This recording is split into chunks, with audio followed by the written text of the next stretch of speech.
सिलसिला है। मध्य प्रदेश छत्तीसगढ़ के संदर्भ में भी बात करें तो हमने जैसे बताया कि राज्यसभा का जो चुनाव था उसमें छत्तीसगढ़ अपने आप भूमिका में आ गया, क्योंकि इतने विधायक अचानक हरियाणा से चलकर यहाँ आ गए। लेकिन मध्य प्रदेश में तो प्रत्यक्ष चुनाव चल रहा है। एक लंबे इंतजार के बाद वहाँ पर नगरीय निकाय और पंचायत के चुनाव हो रहे हैं। नगरीय निकाय चुनाव के तहत कांग्रेस पार्टी और भाजपा के बीच में ही प्रमुख मुकाबला है। सत्तारूढ़ दल भाजपा है। भाजपा के पास कहीं ज़्यादा मजबूत संगठन माना जाता है। माना जा रहा था कि भाजपा एक अनुशासन वाली पार्टी है, इसलिए वह अपने उम्मीदवार कहीं जल्दी तय कर लेगी, जल्दी सार्वजनिक कर देगी, जनता के बीच में जल्दी पहुंच जाएगी। लेकिन चुनाव का नतीजा जो भी हो, पर अभी इस मामले में तो कमलनाथ के नेतृत्व में कांग्रेस ने बाजी मार ली है। भाजपा अभी बैठक भी नहीं कर पाई, लेकिन कमलनाथ जी के द्वारा तो 16 नगर निगम के अंतर्गत 15 सीटों के संदर्भ में महापौर पद के प्रत्याशी कल शाम को घोषित भी कर दिए और बहुत ज़्यादा कहीं बेचैनी भी नहीं है। एक ग्वालियर या उज्जैन को छोड़कर बाकी जगहों पर कमोबेश उस सूची को लेकर एक सहमति की स्थिति है। लेकिन कांग्रेस ऐसा कैसे कर पाई, ये जानने में दिलचस्पी है। तो हमारे साथ में अनुराग मालवीय हैं, विशेष संवाददाता भोपाल में। उन्हीं से समझने की कोशिश करते हैं कि कांग्रेस इतनी जल्दबाजी में रही या कांग्रेस की तैयारी इतनी बेहतर है कि उसने ये जोखिम ले लिया कि भाजपा की सूची का इंतजार करने की जरूरत नहीं है, हम तो मैदान में उतर ही जाते हैं। थोड़ा रोशनी देंगे अनुराग। देखिए, जो सबसे बड़ी बात है, कांग्रेस इस बात के लिए मानसिक रूप से तैयार थी, चाहे कमलनाथ की बात कर लें या दिग्विजय सिंह, क्योंकि यहाँ पर किसी तीसरे फैक्टर की बात नहीं हो सकती। अगर प्रत्याशियों की सूची देख लेंगे तो 13+2 का फार्मूला है। 13 अगर हम देखें तो सीधे सीधे नाम कमलनाथ से संबंधित नजर आते हैं या उनके फेवर के नजर आते हैं। 2 नाम जो बड़े नाम है, खासतौर पर भोपाल को जोड़ लें तो दिग्विजय सिंह से जोड़ के देखे जा सकते हैं। लेकिन फार्मूला ये था कि जो धन बल में सशक्त होगा वही जो है टिकट का हकदार होगा, क्योंकि जिस तरह से बात की गई कि हमने सर्वे कराया है तो सर्वे में वही नाम आए, चाहे वो विधायक हो, पूर्व विधायक के रिश्तेदार हो, वर्तमान विधायक की पत्नी हो या जिला कांग्रेस अध्यक्ष हो। ये बहुत स्पष्ट रूप से बता रहा था कि जो ऑलरेडी पावरफुल लोग हैं उन्हें ही टिकट देने की तैयारी थी। तो ये बहुत स्पष्ट था। दूसरी बड़ी बात अगर हम इसमें देखते हैं कि भारतीय जनता पार्टी चूंकि सत्ताधारी पार्टी है, एक स्ट्रांग ऑर्गेनाइजेशन है, उसका मुकाबला कांग्रेस के प्रत्याशी को इंडिविजुअल लेवल पे करना है। कांग्रेस समझ गई थी कि संगठनात्मक रूप से कांग्रेस फाइट नहीं कर सकती भाजपा के प्रत्याशी से, तो ये एक बड़ा कारण था कि उनको इंडिविजुअली स्ट्रांग कैंडिडेट की जरूरत थी। तो और कुल मिला के कांग्रेस ने संगठन की दृष्टि से नहीं, व्यक्ति की दृष्टि से जिनकी हैसियत है उन्हें प्रत्याशी के तौर पर चुनने की कोशिश की है। और अनुराग मालवीय जो ये दावा कर रहे हैं ये काफी हद तक सही भी है। 3 विधायकों को प्रत्याशी बना दिया गया, सतना के संदर्भ में, इंदौर के संदर्भ में, उज्जैन के संदर्भ में मौजूदा विधायक प्रत्याशी हैं। बाकी भी अगर प्रत्याशियों की सूची देखेंगे तो कोई जिलाध्यक्ष है उनको प्रत्याशी बनाया गया है, कोई विधायक के पत्नी है उसके आधार पर टिकट दे दी गई है। तो कुल मिलाकर कांग्रेस इस प्रकार की रणनीति के साथ मैदान में जा रही है। भारतीय जनता पार्टी के प्रदेश मंत्री रजनीश अग्रवाल जी हमारे साथ जुड़ गए हैं। रजनीश जी, पिछड़ गए आप? ज़्यादा बेहतर संगठन आपका, अनुशासन आपके पास, सत्ता आपके पास, आप तो बैठ भी नहीं पाए प्रत्याशियों की तैयारी के लिए। और जिन कमलनाथ जी पर आप सवाल उठाते हैं वो ना केवल बैठ लिए बल्कि अपने प्रत्याशी भी घोषित कर दिए। इस हार के संदर्भ में कुछ कहेंगे रजनीश जी? नहीं, मुझे लगता है कि बिना सीटी बजे कोई दौड़ना शुरू कर दे और उसको आप कहो कि देखिए वो आगे निकल गया, तो आपकी मर्जी और उसकी मर्जी जी।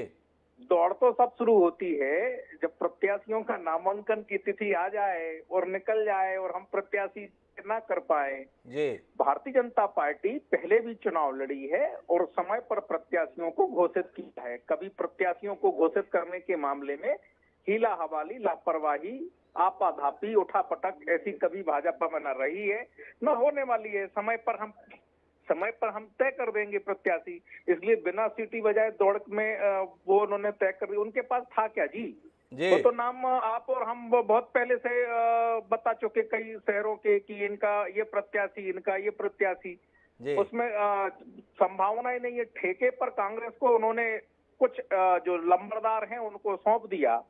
अब जो कहते रहे कि हम उदयपुर के चंदन सेवर में कि परिवारवाद से दूर हटेंगे, परिवार में एक टिकट देंगे, बहुत अच्छी बातें और भी आपको भी पता होगी, याद होंगी। लेकिन नव चिंतन सेवर के डॉक्यूमेंट को कचरा के ढेर में डाल दिया और अपने परिवारवाद और पट्टावाद को अपना लिया। और आप ही की संवाददाता भी बता रहे थे 13+2 यानी 13 इनके 2 उनके, मतलब इस रूप में देखने का क्रम शुरू हो गया। अब कौन किसके कोयल के अंडे कौवे के घोंसले में किसने दिए और कैसे उनको पाला पोसा गया, वो भी कहानियां कुछ समय में और प्रकट हो जाएंगी। मुझे लगता है कि बात केवल इतनी है कि कांग्रेस के पास में अब बचा कुछ है नहीं, इसलिए ठेके पर ये टिकट देने का काम हुआ है। परिणाम सामने आ जाएगा, बाद में फिर ईवीएम का रोना शुरू हो जाएगा, मशीनरी का रोना शुरू हो जाएगा, क्योंकि नेतृत्व और नीतियों के दम पर कांग्रेस में कहीं कोई संगठन या बाकी जो तमाम बातें कमलनाथ जी कल और परसों में 2 दिन बोले हैं वो कहीं दिखाई तो नहीं पड़ रही है। और नव चिंतन शिविर से पुराने चिंतन तक पूरी धारा एक जैसी है, एक जैसा माहौल है। जितनी भी बात आप कह रहे हैं, आपने कहा सीटी बजे बगैर दौड़ना शुरू कर दिए। चुनाव आयोग ने कार्यक्रम घोषित कर दिया, क्या इसको सीटी बजाना नहीं कहते हैं, ये एक विचार का विषय होना चाहिए। लेकिन बहरहाल हम इस सूची के संदर्भ में ही थोड़ा सा आपसे और बात करना चाहेंगे और ये जानना चाहेंगे, मौजूदा विधायकों को टिकट दी जा रही है महापौर के संदर्भ में, इसके संदर्भ में क्या आप मानते हैं कि ये एक ठीक रीति नीति है, हालांकि आप भी इसका अनुसरण करते रहे हैं, या आपको लगता है कि चुनाव के कार्यक्रम में इस विषय पर विचार होना चाहिए? दोनों पद पर एक साथ बने रहने के संदर्भ में जो कहानी है ये मतदाताओं के साथ ठीक नहीं है, कुछ कहेंगे इस पर? बहुत सारे प्रश्नों के उत्तर आपने अपने विश्लेषण में और आपके संवाददाता ने कह दिए, भले ही वो किसी दूसरे रूप में कही हो, नहीं बात बहुत स्पष्ट कही दी। कुल मिलाकर कहा कि वहाँ जो मजबूत हैं पैसों की दृष्टि से और बाकी जिनका अपना पुराना कांग्रेस के हिसाब से कारोबार रहा है तो उनको ही टिकट दे दिए हैं। अब बच्चे कुचे जो नाम है उन्हीं को तो दोगे, उन्हीं को देंगे, ये कहना है रजनीश जी का। लेकिन रजनीश जी आप हमारे साथ जुड़े हुए हैं, हमारे साथ में इस समय शोभा कुशवाहा जी जुड़ गई हैं। शोभा कुशवाहा जी कल रात से धरना दे रही थी कमलनाथ जी के घर के सामने। कांग्रेस पार्टी के बड़े नेता हैं, उन्हें इस बात पे बहुत आपत्ति है कि ग्वालियर से सतीश सिकरवार जो विधायक है उनकी पत्नी को उम्मीदवार बना दिया, उनको खारिज कर दिया। क्यों इतना नाराज हैं शोभा जी? शांति कुशवाहा नाम है मेरा भैया। जी शांति जी हाँ, मैं नाराज हूँ जी। जिस महिला को मैंने कभी नहीं देखा घर से बाहर निकलते हुए, मैंने आज तक उसका चेहरा भी नहीं देखा है, शोभा सिकरवार का। वो बेशक विधायक की पत्नी है लेकिन मैंने कभी नहीं देखा रोड पर उतरते हुए। और मैं अगर 10 साल से काम कर रही हूँ और सामान्य महिला सीट आई और मैं राजपूत समाज की बेटी और बहू हूँ, तो पार्टी को ये बनता है कि वो मेरी बात सुने, क्योंकि मैं वर्कर हूँ पार्टी की, जमीन लेवल से मैंने काम किया है। आज मैं इंटक महिला प्रकोष्ठ की प्रदेश अध्यक्ष भी हूँ। इतने बड़े पद पे होते हुए भी अगर मेरी बात नहीं सुनी जा रही है तो आम महिला छोटा कार्यकर्ता की आप क्या बात सुनोगे, जिला अध्यक्ष की क्या बात सुनोगे?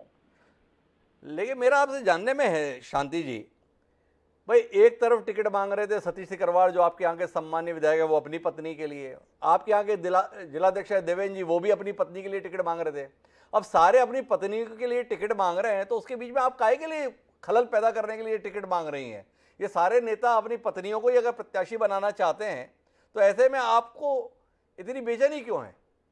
नहीं तो फिर महिला को ऊपर से सोनिया गांधी जी हों या राहुल गांधी जी हों, जो ये दावा करते हैं कि हम महिलाओं को आरक्षण देते हैं, या यूपी में जो बेटी है लड़ सकती है जो नारा दे भी दिया था प्रियंका गांधी जी ने, या फिर महिला कांग्रेस के नाम पर जो अलग से संगठन चलाते हैं कि हम बहुत बड़ी जिम्मेदारी देते हैं इनको, तो ये सब बंद हो जाना चाहिए ना। महिला कांग्रेस बंद हो जाना चाहिए। शांति जी की दलील है और अब इसका उत्तर किससे लें? तो इसका उत्तर देने के लिए हमारे साथ के मिश्रा जी हैं, कांग्रेस पार्टी के मीडिया प्रकोष्ठ के प्रमुख हैं।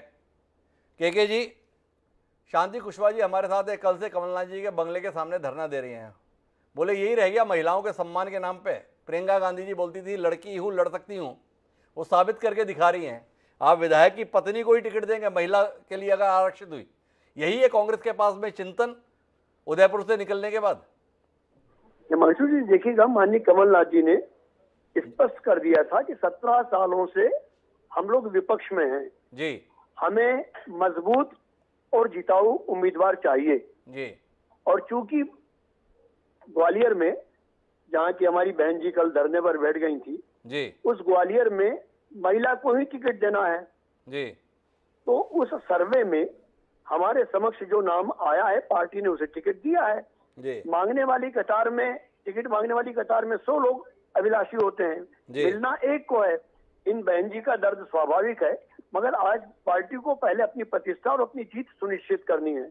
हम तो के जी मैं बीच में रोकना चाहूंगा, क्या कांग्रेस इतनी लाचार, इतनी लचर, इतनी कमज़ोर हो गई है कि जुम्मा जुम्मा साल 1.5 साल पहले जो शख्स आपकी पार्टी में आया, विधायक बना, और आप इतने मोहताज हो गए हैं ग्वालियर अंचल में कि आप उसकी पत्नी को ही महापौर के तौर पर टिकट देकर चुनाव जीतने की कोई संभावना देख रहे हैं। इतने सालों से कांग्रेस ग्वालियर में सक्रिय है, लड़ रही है, जूझ रही है, जीतती भी रही है। एक आदमी आपको नहीं मिला, एक महिला आपको ऐसी नहीं मिली जिसको आप प्रत्याशी बना पाते और जिसके संदर्भ में मानते कि वो जीत सकती है। इतनी लाचार, इतनी लचर हो गई कांग्रेस। नहीं हिमांशु जी, लाचार शब्द तो मैं नहीं उपयोग में लाऊंगा, मगर मैं भारतीय जनता पार्टी की सूची आप जारी होने दीजिए, फिर आपसे रूबरू जरूर रहूंगा, तब मैं बता दूंगा कि भारतीय जनता पार्टी की लाचारी कितनी थी। यानी आप उससे अंदाज लगा लीजिएगा कि जो अपने आप को कथित तौर पर विश्व की सबसे बड़ी पार्टी बोलती है, सबसे ज्यादा सदस्य संख्या वाली पार्टी बोलती है, वो पार्टी अनुशासित कथित तौर पर कही जाती है, जिसमें आरएसएस से लेकर तमाम लोग बैठे रहते हैं उनको नियंत्रित करने के लिए अपने रिमोट से। उस पार्टी में अभी तक, कल से नॉमिनेशन की डेट चालू है जी, और अभी तक उम्मीदवार कौन होगा उसकी कवायद 10 तारीख की रात से उन्होंने चालू की, चयन समिति बनाकर, और उसमें भी उन महिला को नहीं रखा है, भोपाल की सांसद को, प्रज्ञा सिंह ठाकुर को, जो सांसद है वहां की। तो भारतीय जनता पार्टी की सूची आने दीजिए। तो भारतीय जनता पार्टी की सूची के माध्यम से जवाब देना चाहते हैं के मिश्रा जी, ना कि शांति कुशवाहा के द्वारा उठाई गई आपत्तियों के संदर्भ में। रजनी जी, आप तैयार है के मिश्रा जी के सवालों के लिए? नहीं मुझे लगता नहीं ऐसे कोई सवाल है जिनके जवाब दिए जाएं, क्योंकि एक सांसद नहीं, कई सांसद, कई पदाधिकारी, कई वरिष्ठ नेता समितियों में नहीं है जी, और ये भारतीय जनता पार्टी अपने मैं उस पर तो बाद में जाऊंगा। रजनी जी, के मिश्रा जी का कहना है कि एक बार जरा भाजपा की सूची आने दीजिए, लाचारी तो सही उस सूची में देखने को मिलेगी, तो थोड़ा एहतियात बरतेंगे आप अपने उम्मीदवारों को चयन में? के मिश्रा जी को ज्यादा मौका तो नहीं देंगे? देखिए, मैं आपके चैनल पर आपके साथ कई बार कह चुका हूं, भारतीय जनता पार्टी को हम कांग्रेस की आंखों से नहीं देखते जी। भारतीय जनता पार्टी को हम भारतीय जनता पार्टी के नजरिए से ही देखते हैं, दृष्टिकोण से ही देखते हैं, और भारतीय जनता पार्टी की सूची सबके सामने आएगी, प्रत्याशी भी सबके सामने आएंगे। उसमें क्या है, वो कुछ उसमें क्या है ये कहना है रजनी जी का। लेकिन आप और के मिश्रा जी मेरे साथ जुड़े रहें, क्योंकि जो तीसरा विषय है वो भी इसी के साथ आगे बढ़